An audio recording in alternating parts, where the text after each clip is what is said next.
Alors on va aller sur le web chercher une image qu'on va détourer en fait. Donc sur le web, vous pouvez taper ceci dans Google, images, microcar, j'ai mis entre guillemets public domaine. Faites ça parce qu'on va tous travailler sur la même image, sinon on ne va pas s'en sortir. Sauf peut-être ceux qui sont déjà habitués à Illustrator peuvent essayer avec une autre image et de toute façon, ils regardent pour apprendre éventuellement certaines choses. Donc microcar entre guillemets public domaine écrit comme ça. Dans la partie images des outils de recherche, j'ai demandé des images supérieures à 2 mégapixels. D'accord? J'ai demandé les photos uniquement. Et j'ai demandé... Ah tiens, j'ai mis ça aussi. Ok, bon, j'ai fait double emploi, j'ai demandé réutilisation et modification autorisée. En tout cas, voilà, je vais utiliser cette image-là qui vient de Wikipédia. Cette photo. Et je vais la redessiner. Alors on pourrait se dire, tiens, je peux utiliser des photos... même si elles ne sont pas dans le domaine public, même s'il y a des droits d'auteur dessus, si je redessine par-dessus, c'est plus une photo, c'est un dessin, donc c'est bon. Eh bien non, pas du tout. Un dessin fait d'après une photo qui est sous droit d'auteur, vous risquez d'avoir des problèmes. Mais celle-ci n'est pas sous droit d'auteur, c'est du Wikipédia. Mais sachez-le, hein, le droit d'auteur, c'est pas si simple que ça. Vous ne pouvez pas faire des dessins au départ de photos que d'autres ont fait, même si elles sont... voilà, si elles sont... sous droit d'auteur, il faut respecter ça. Par contre, ce que les gens, les graphistes font, c'est des bases documentaires. Ils prennent des photos du même objet prises par différents photographes ou de la même architecture, et puis ils redessinent, ils réinventent un angle de vue de l'objet. Ils le redessinent sous un angle qui correspond à aucun des angles qu'on voit sur les photos qui sont sous droit d'auteur. Vous voyez, c'est une base documentaire, c'est différent. Là, c'est permis. Vous pouvez utiliser pour vous documenter, pour savoir comment dessiner un objet. Vous pouvez utiliser des photos qui sont sous droit d'auteur, bien entendu, mais pas décalquées. Mais là, vous allez avoir un cours de droit d'auteur qui va vous expliquer tout ça en détail. Alors, j'enfonce la touche commande, je clique sur l'image. Ça s'ouvre dans un nouvel onglet. Je clique sur afficher l'image pour avoir quand même l'image en haute définition. Là voilà, quand je clique avec la loupe, je vois que c'est de la haute définition, mais en fait ça n'a pas une grande importance parce que ça pourrait être aussi une petite image, même pixelisée, si c'est juste quelque chose qui me sert de base pour dessiner, pour décalquer, ça va. Je peux décalquer cette image, je vous rappelle, parce qu'elle est du domaine public, elle est de Wikipédia. J'enregistre l'image dans le dossier d'aujourd'hui, c'est une image JPEG, voilà, et je vais dans Illustrator. Alors, vous avez l'image sur le disque dur. Alors, je vais faire dans Illustrator fichier ouvrir, et je vais chercher l'image JPEG. Voilà.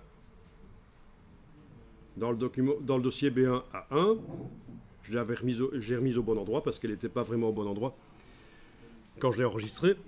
Mais voilà. Et voilà l'image qui arrive là sur un document Illustrator. Ok, donc ceux qui connaissent Illustrator, vous voyez pas de problème là? Il y a un gros problème. Le problème, c'est qu'on ne fait jamais ça. Quand on ouvre une image pixel dans Illustrator, on ne l'ouvre pas en faisant fichier ouvrir. On doit l'importer en fait. Pourquoi? Parce qu'en faisant fichier ouvrir, oui, Illustrator m'a créé un document pour quand même pouvoir me montrer l'image. Même si ce n'est pas un document Illustrator, il a été intelligent, il m'a créé un document, il m'a mis l'image dedans.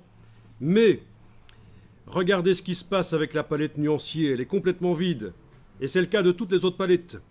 La palette des symboles, par exemple, est complètement vide. La palette des styles graphiques aussi. La palette des formes. Enfin bref, tout est vide dans ce document. Il faut que je remplisse tout moi-même. Je ne peux pas démarrer de ce qui est proposé par Illustrator quand je fais normalement un document. D'accord? Donc c'est pas bon en fait. En fait, Illustrator a fait un document sans se baser sur aucun profil de document de départ. C'est juste un document super vierge avec juste l'image dedans. C'est pas bon, donc on va fermer. Voilà, on ferme l'image. Et on va créer, avant d'amener l'image dans Illustrator, on va créer un document. Alors, fichier nouveau. Donc, document Profil impression, par exemple, A4 horizontal, voilà. OK. Et ce document, ah tiens, je l'ai laissé en CMJN. OK, je ferme, je recommence. Je vais le mettre en RVB quand même, ce sera mieux, voilà. RVB. Donc, document A4 paysage. Oui, il est inscrit personnalisé dès que je mets RVB. C'est pour indiquer le petit point d'exclamation que je me suis éloigné du profil impression aussi. OK. Et donc, ce document contient plein de choses dans les palettes. La palette nuancier est remplie, la palette style graphique, etc. Donc, c'est quand même mieux. OK. Et il faut faire fichier importer. Et je vais chercher l'image JPEG. Alors, vous voyez ici qu'on a l'option lier. Ça veut dire qu'en permanence, Illustrator regardera ce qui arrive au fichier sur le disque dur. Il faut la laisser cocher. C'est comme ça que InDesign fonctionnait aussi. On l'avait vu, je pense, que quand on modifie l'image, ça se met à jour dans InDesign. Si on ne l'avait pas vu avec vous, vous allez recevoir la vidéo qui explique ça. Donc, c'est très bien que ce soit lié. Mais ça veut dire qu'il faut que l'image reste dans le dossier à côté des documents Illustrator pour que le document Illustrator fonctionne. Parce que le document Illustrator a recours à l'image. C'est une de ses ressources. Donc, vous laissez lier coché, vous importez. À partir de là, l'image est dans le curseur. Quand vous cliquez, vous avez l'image qui arrive à la taille qui est prédéfinie dans le fichier de l'image en centimètres. La taille en centimètres. Ce n'est pas bon. On annule. Parce que parfois, ce sera très très grand. Et on va faire comme dans InDesign, on va faire un cliquer-glisser au moment où on importe. Alors j'y vais, fichier importé. Voilà. Je fais un cliquer-glisser pour déterminer la dimension à laquelle je veux mettre l'image. Une fois que l'image est là, quand elle est sélectionnée, je vais pouvoir l'agrandir avec l'outil de transformation manuelle. Alors les diagonales qu'on voit là, elles indiquent qu'il s'agit d'un fichier lié.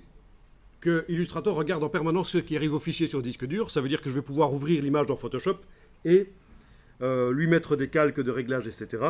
Sauf que ça ne marchera pas sur un fichier JPEG. Il vaudrait mieux que j'utilise un fichier Photoshop dans Illustrator. Comme on avait vu dans InDesign. Mais bon, ça, on peut encore corriger après. En tout cas, je prends l'outil de transformation manuelle. Avec la touche majuscule enfoncée, je vais pouvoir modifier la dimension. Je lâche le bouton à souris, puis la touche majuscule. Les proportions sont gardées. Voilà. On peut redimensionner après l'avoir importé, évidemment, on peut redimensionner l'image.